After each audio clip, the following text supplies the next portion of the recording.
যদি ৭১-এর কথা বলা হয় যে রাজাকার কি করে মুক্তিযোদ্ধা হয়ে যায়, হ্যাঁ, পুনরাবৃত্তি কি ঘটতে চলেছে? এখানে রাজাকার মুক্তিযোদ্ধা হবে না। তবে আপনার সঙ্গে ওই অভিযোগগুলো যে কথা বললেন, এটা আমি আগে যেটা বলেছি, ভিজিবিলিটি অ্যাপারেন্টলি কম আছে, কিন্তু আমরা সরকার ইভেন্ট আমরা কিক অফ করার সিদ্ধান্ত নিয়েছি নারীদের ইভেন্টের মাধ্যমে। এটা একটা সিগন্যাল, এটা একটা বার্তা যে নারীরাই আমাদের পথ দেখিয়েছে। আসলে এই 14 তারিখে নারীরা আমাদের পথ দেখিয়েছে, হ্যাঁ, এবং আমরা বলতে চাই গ্রেটফুল।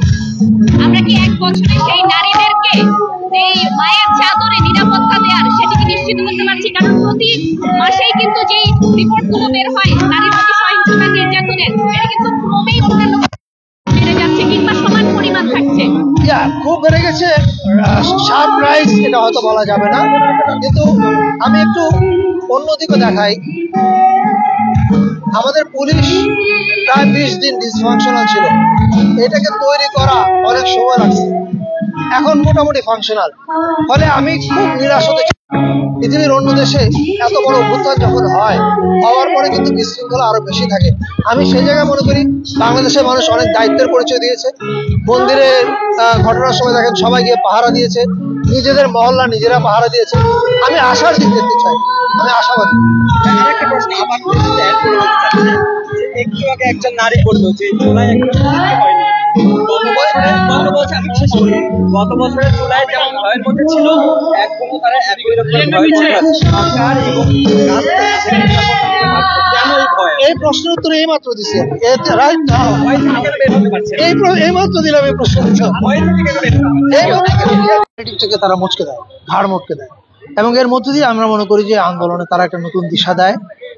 ফলে এখানে মেয়েরা, আজকে সকালে আমি একটা কথা বলছিলাম প্রেস কনফারেন্সে, যে ইনিশিয়াল একটা মেয়ে লিখেছে যে 2024-এর 14 জুলাই কেউ একজন আমাদের স্তব্ধ করে দিতে চেয়েছিল, এবং এরপর আমরা হয়ে উঠি জুলাইয়ের কণ্ঠস্বর।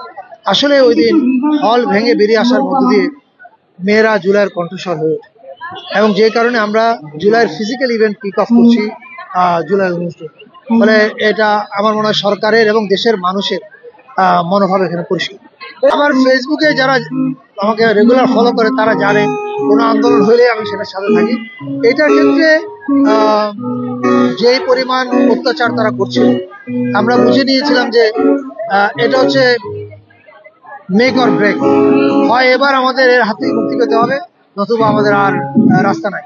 ফলে এটা আমার একা না, আমি তো আর রাস্তায় গিয়ে গুলির মুখে দাঁড়াইনি, যারা গুলির মুখে দাঁড়িয়েছে হাজার হাজার বছর, বাংলাদেশের প্রত্যেকটা মানুষ ধরে নিয়েছিল এবার মেক অর ব্রেক, এবং আমাকে ক্রিয়েটিভ মানুষ হিসেবে কিভাবে ইন্সপায়ার করেছে। আই থিঙ্ক আমি এভাবে বলতে পারি যে আমার তো সরকার পরিচালনার কাজে আসার কথা না, আমি বেসরকারি মানুষ, কিন্তু জুলাইয়ের পরে হয়তো যখন আমাকে প্রস্তাবটা দেওয়া হয়, তখন আমার কাছে মনে হচ্ছে যে আন্দোলনের সময় যে আমি বারবার বলেছিলাম যে ডাউন উইথ ফ্যাসিজম, এই যে বলেছিলাম, এখন বোধ হয় যখন আমার ডাক এসছে, দায়িত্ব বোধ হয় ওই শহীদদের প্রতি যে কিছু করা, এই যতটুকু পারি আমরা করে চলে যাবো, এবং তারপরে বাকিটা ইতিহাস বিচার করবো আমরা কি করতে পারলাম।